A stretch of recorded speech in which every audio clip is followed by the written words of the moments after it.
पिछले सेशन में हमने देखा कि मालिक मकान ने किराया लेने से इनकार किया था। आपके पास एक क्लाइंट आया जो किराएदार था और उसने कहा कि मालिक मकान किराया नहीं ले रहा, क्या करूं। आपने वो तरीकाकार समझाया और सेक्शन 10(3) के अंदर जो तरीकाकार बयान किया उसकी मदद उसको इस्तेमाल करते हुए एक केस कोर्ट में दाखिल कर दिया, एक एप्लीकेशन कोर्ट में दाखिल कर दी। आज हमारा इस गुफ्तगू के अंदर सिनेरियो डिफरेंट है। आज वकील साहब के पास मालिक मकान आ रहा है और मालिक मकान साहब वकील साहब के पास आ गए हैं और मालिक मकान वकील साहब से कहते हैं कि जनाब मेरा किराएदार गुज़िश्ता 10 साल से घर में रह रहा है और आज तक वो जो 10,000 रुपये किराया तय किया था उसे बढ़ाता नहीं है। मैं कई मर्तबा कह चुका हूं लेकिन ये किराया बढ़ा के नहीं देता।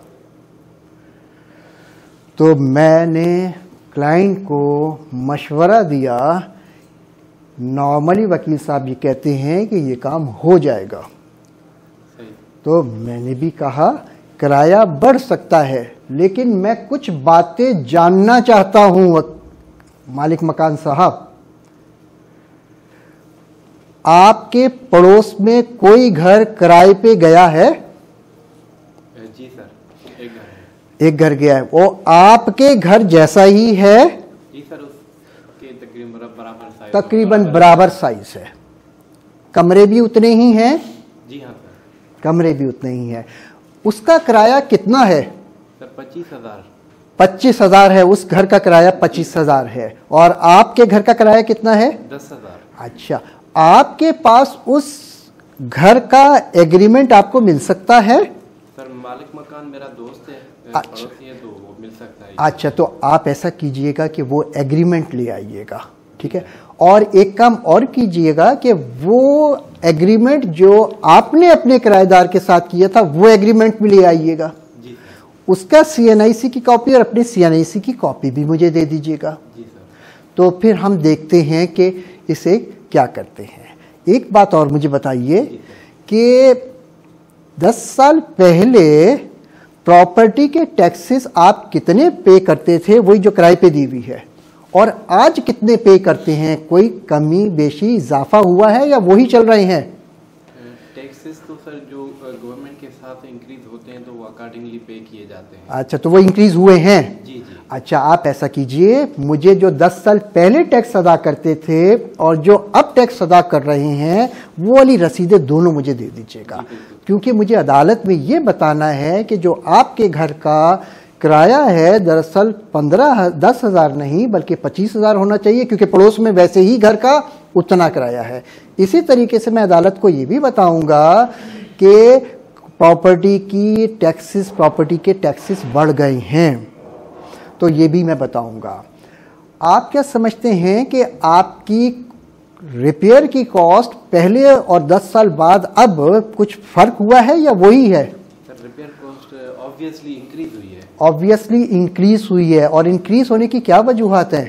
सर महंगाई हो गई है। चलें ठीक है, तो जो आपने पहले कभी रिपेयर करवाई थी, कलर करवाया था, कोई अगर उसकी रसिप्ट्स हों और कोई जो अभी रिसेंट पास में अपने घर में आपने तब्दीली कराई है, अगर कुछ वो हो तो वो भी मुझे एविडेंस दीजिएगा ताकि अदालत में वो भी साथ लगाएं। यहाँ मैंने अपने क्लाइंट से डॉक्यूमेंट जमा कर रहा हूँ, डॉक्यूमेंट्री एविडेंस। उस मीटिंग के दौरान इसको ये नहीं कहूँगा सब कुछ हो जाएगा, इससे मैं डॉक्यूमेंट्री एविडेंस जमा करने की कोशिश कर रहा हूँ, क्योंकि जब मैं रेंट कंट्रोलर के पास जाऊँगा वो मुझसे डॉक्यूमेंट्री एविडेंस मांगेंगे। तो वो जो डॉक्यूमेंट्री एविडेंस जज साहब ने मांगनी है, रेंट कंट्रोलर ने मांगनी है, मैं आज अपने क्लाइंट से मांग रहा हूं और उसे केस के साथ लगा दूंगा ताकि मेरा केस चल सके।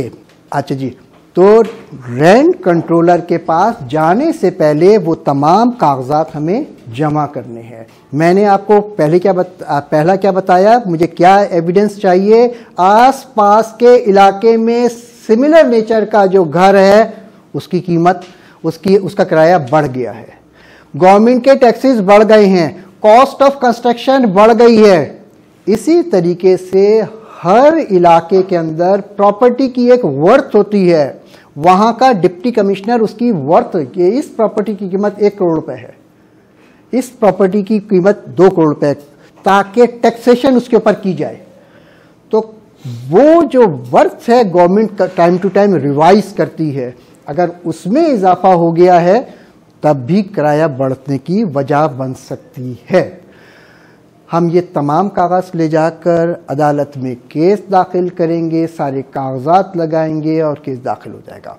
और गवाही में ये जितने कागज हैं इन कागजों को पेश किया जाएगा और मुमकिन है कि आप केस जीत जाएं। आपको साबित करना है कि पड़ोस में वैसा ही मकान का किराया ज़्यादा है, मेरा कम है। आपको ये साबित करना है कि कॉस्ट ऑफ कंस्ट्रक्शन बढ़ गई है। आपको ये साबित करना है कि गवर्नमेंट के टैक्सेस बढ़ गए हैं। तो आपके पास तो सारे कागज़ हैंगे, ये तो बड़ा स्ट्रॉन्ग केस है वकील के लिए। तो बस ये कागज़ों को पेश करना है। तो दूसरी नौइयत का केस ये होता है नॉर्मली कोर्ट में। अब बहैसियत वकील जब आप ये केस दाखिल करेंगे तो आपको मुतल्लिका कानून का पता होना जरूरी है। तो किराया बढ़ने के लिए सेक्शन है 8, जिसमें कहते हैं, लफ्ज इस्तेमाल किया, टर्म इस्तेमाल किया, फेयर रेंट। क्या? Fair rent. तो फेयर रेंट को हम मद्देनजर रखेंगे कि फेयर रेंट वाला सिंध रेंटेड प्रीमिसेस ऑर्डिनेंस में एक सेक्शन है जो बात करता है फेयर रेंट की, और वो सेक्शन है सेक्शन 8। उसमें तमाम चीज़ें लिखी हुई हैं, ठीक है। तो वो आपके लिए मददगार होगा।